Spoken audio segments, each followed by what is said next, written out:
একটা পুরনো গোছের একতলা বাড়ি, বয়সের ভারে প্রায় ভেঙে পড়েছে। দেখলে বোঝা যায় আগে বাড়িটার হলুদ রং ছিল, এখন যে রংটা রয়েছে তাকে যে কি বলা যায় তা জানি না। দেওয়াল থেকে চুন খসে ইট বেরিয়ে গেছে জায়গায় জায়গায়। সামনের কাঠের দরজাটার অবস্থা মোটামুটি। নামুন স্যার, আপনার থাকার জায়গায় চলে এসেছি।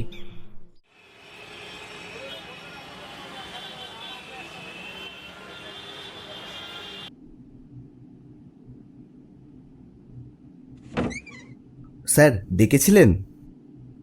ও সৌম্য, এসো বসো।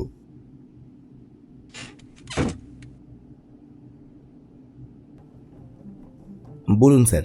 সৌম্য, তোমার বিজয়নগর গ্রামে যেতে হবে কাল। লাস্ট 2 বছরের ওখানকার রিপোর্ট খুব একটা ভালো না। চাষের ফলন খুব খারাপ হচ্ছে। ওখানকার চাষের জমিগুলোর সয়েল টেস্ট করাতে হবে। Soil test? সে তো স্যার দিন সাতেকের ধাক্কা, ওখানে গিয়ে আমি থাকবো কোথায়? ও নিয়ে তোমায় চিন্তা করতে হবে না সৌম্য। ওখানে আমাদের একজন এজেন্ট আছে, সুবিনয়। ও তোমাকে স্টেশনে রিসিভ করতে আসবে। থাকা খাওয়ার ব্যবস্থা ওই করে দেবে, তোমায় টেনশন করতে হবে না। তোমাকে ওর ফোন নম্বর দিয়ে দেবো। তুমি বিজয়নগর স্টেশনে নেমে ওকে একবার কল করে নিও, কেমন? কিন্তু স্যার এত শর্ট নোটিস, আমাকে 2 দিন আগে জানাতে পারতেন। আমারও তো সব গোছগাছ করতে হবে, এত তাড়াতাড়ি কি করে? আরে বাবা, তুমি কি ওখানে ঘুরতে যাচ্ছ নাকি? যাচ্ছ তো অফিসের কাজে। আর ছেলে মানুষ, বিয়ে দাও করনি এখনো, সমস্যা কিসের? যাও, কাল চলে যাও। ঠিক আছে স্যার, সব কিছু যখন ঠিক হয়েই আছে তাহলে আর কি করা যাবে। Very good. আমি তাহলে সুবিনয়ের নম্বরটা তোমায় হোয়াটসঅ্যাপ করে দিচ্ছি। ঠিক আছে। পরদিন সকালে শিয়ালদা স্টেশন থেকে ট্রেন ধরে ছুটলাম বিজয়নগরের উদ্দেশ্যে। আমি সৌম্য, পশ্চিমবঙ্গ সরকারের আর্কিওলজিক্যাল ডিপার্টমেন্টে চাকরি করি। এখনো বিয়ে করিনি। বাড়িতে বাবা মা সবাই আছেন, প্রেম করি না, কোনো মেয়ে বন্ধু নেই। এই হলো আমার বেসিক পরিচয়পত্র। জানলার পাশে সিটে বসে বাইরের দিকে তাকিয়েছিলাম। ট্রেনে তেমন ভিড় নেই, বাইরে আকাশটাও বেশ পরিষ্কার। কদিন যা বৃষ্টি হলো।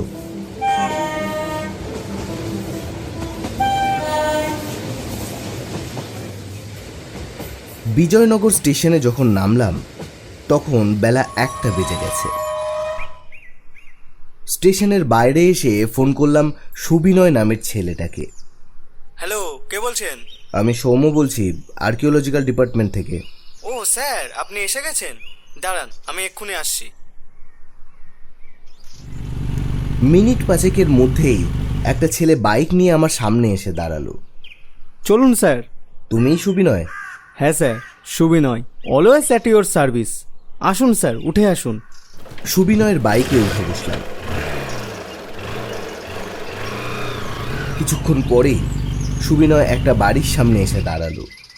একটা পুরনো গোছের একতলা বাড়ি, বয়সের ভারে প্রায় ভেঙে পড়েছে। দেখলে বোঝা যায় আগে বাড়িটার হলুদ রং ছিল, এখন যে রংটা রয়েছে তাকে যে কি বলা যায় তা জানি না। দেওয়াল থেকে চুন খসে ইট বেরিয়ে গেছে জায়গায় জায়গায়।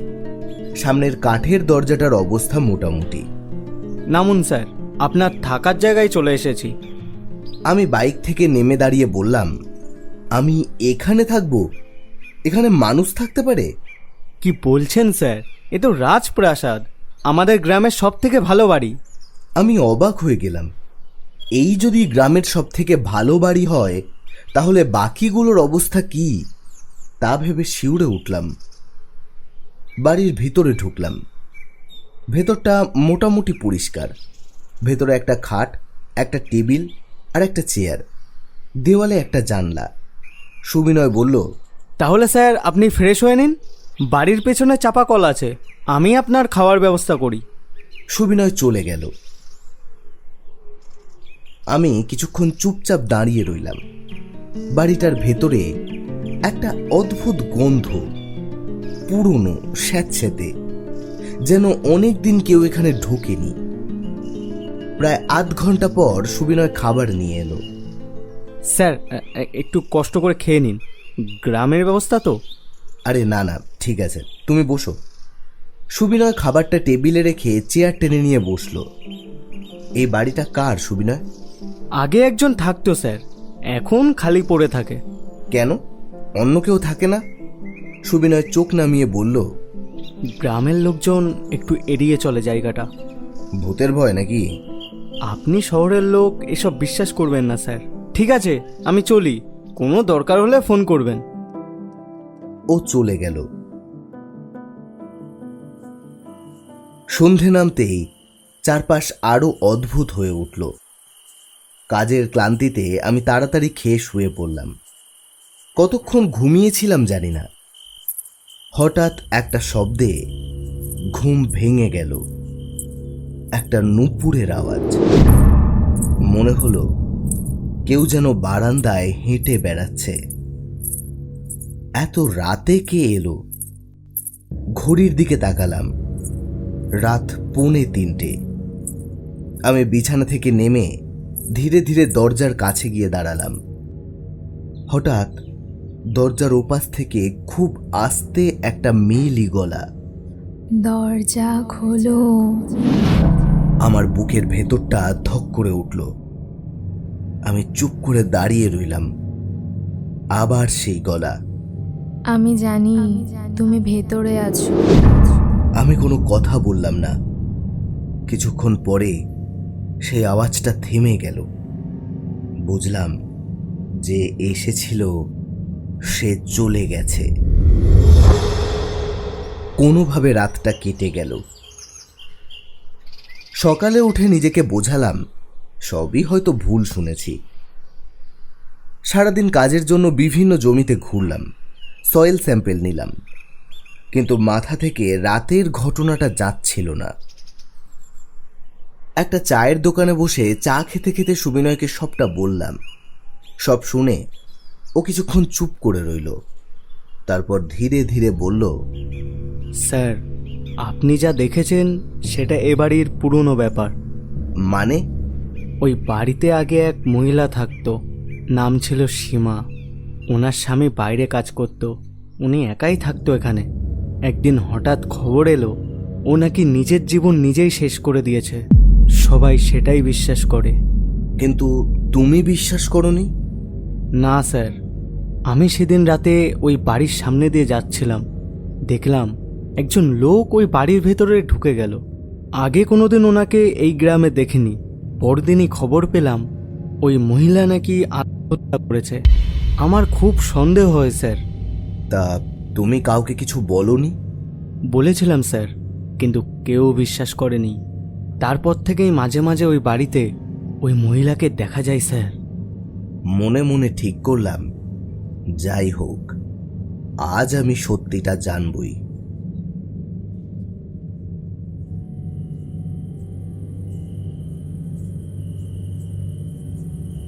রাত প্রায় 3টে। আবার আবার সেই নূপুরের শব্দ।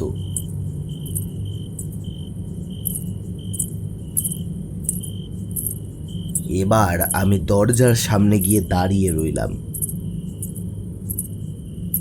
কয়েক সেকেন্ড, তারপর হঠাৎ দরজাটা খুলে দিলাম। দরজার সামনে দাঁড়িয়ে একটা মহিলার প্রেত মূর্তি। মুখটা অসম্ভব রকম ভয়ানক, চোখে মনি নেই। সে ধীরে ধীরে বলল, তুমি ভয় পাচ্ছ না? আমি কাঁপা কাঁপা গলায় বললাম, তো তুমি তুমি সীমা? শেষ পর্যন্ত কেউ আমাকে চিনল। তোমার সাথে কি হয়েছিল? গ্রামের সবাই ভাবে আমি নিজেই নিজেকে শেষ করেছি, কিন্তু সেটা সত্যি নয়। সেদিন রাতে একজন এসেছিল। কে এসে? আমার স্বামীর দাদা। শ্বশুরবাড়ির জমিটা আমার স্বামীকে ঠকিয়ে নিজের নামে করে নিয়েছিল। এবার এসেছিল এই জমিটা হাতাতে। আমার কাছে জমির দলিল চাইছিল, আমি দিতে রাজি হইনি। তারপর সে আমার সাথে জোর জবরদস্তি করে। আমি চিৎকার করছিলাম, কিন্তু কেউ শুনতে পায়নি। আমি চুপচাপ শুনছিলাম। ও আমাকে মেরে ফেলে। তারপর সবাইকে বলে আমি নিজেই নাকি নিজেকে শেষ করে ফেলেছি। আমার মুক্তি হচ্ছে না, কারণ সত্যিটা কেউ জানে না। আমি জানাবো, আমি সবাইকে বলবো। পরদিন লোকাল থানায় আমি সমস্তটা জানাই। পুলিশ তদন্ত শুরু করে। আসল অপরাধীর 12 বছরের জেল হয়, কিন্তু এখনো মনে হয় মাঝে মাঝে রাতে ঘুম ভেঙে একটা নূপুরের শব্দ শুনতে পাই। সে কি এখনো আছে নাকি মুক্তি পেয়ে বিলীন হয়ে গেছে?